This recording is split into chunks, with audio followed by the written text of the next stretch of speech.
మంచి ఆహారంతో పాటు కావాలి స్వచ్ఛమైన నీరు. అదే సనాతన్ జల్. వివరాలకు 8919763872.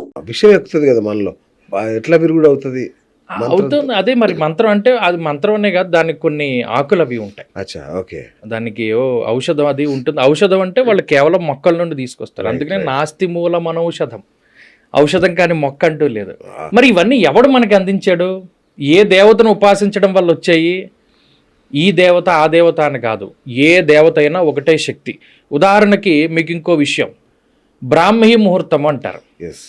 మీరు ఇందాక అడిగారు, సప్తమాతృకలు ఉన్నారు. బ్రాహ్మి, వారాహి, వైష్ణవి, ఇలా 7 సప్తమాతృకలు ఉంటాయి. విష్ణుమూర్తి యొక్క శక్తి వైష్ణవి, బ్రహ్మగారి యొక్క శక్తి బ్రాహ్మి, అలాగే కుమారస్వామి వారి యొక్క శక్తి ఒకటి, నరసింహస్వామి వారి శక్తి ఒకటి. ఇలా సప్తమాతృకలు అంటే బ్రాహ్మి, వైష్ణవి, వారాహి, చాముండి, మాహేంద్రి, ఇలా సప్తమాతృకల పేర్లు ఉంటాయి.